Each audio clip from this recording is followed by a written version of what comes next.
జ్వాలమాలాకులం భాతి విశ్వచ్ఛాయతనం మహదే. అటువంటి దివ్య జ్యోతి స్వరూపమైనటువంటి స్వామి జ్యోతి స్వరూపుడై అనేక జ్యోతులుగా ఆవిర్భవించి మన ఆత్మ జ్యోతిని వెలిగించేటటువంటి విధమే ఈ కాగడాలు అని చెప్తున్నాం. ఏమిటగా అంటే మనకున్నటువంటి ఈ ఆత్మను పరమాత్మలో లయం చేయటమే భక్తి యొక్క తాత్కాణం.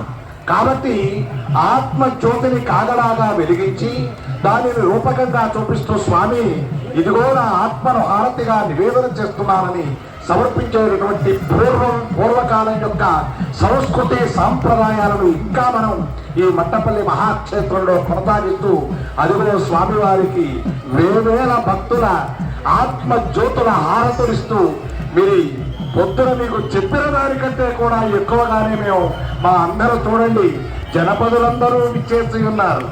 ఎంతో గొప్ప ఇక్కడ ఉన్నటువంటి ఎండోమెంట్స్ డిపార్ట్మెంట్ దేవాదాయ ధర్మాదాయ శాఖ కమిషనర్ గారు మహేంద్ర కుమార్ గారు, ఎగ్జిక్యూటివ్ ఆఫీసర్ సిరికొండ నవీన్ గారు, దేవస్థాన ఆనువంశిక ధర్మకర్తలు శ్రీ చెన్నూరు పటపలరావు గారు, విజయ్ కుమార్ గారు, అలాగే దేవాలయ అర్చక బృందం సిబ్బంది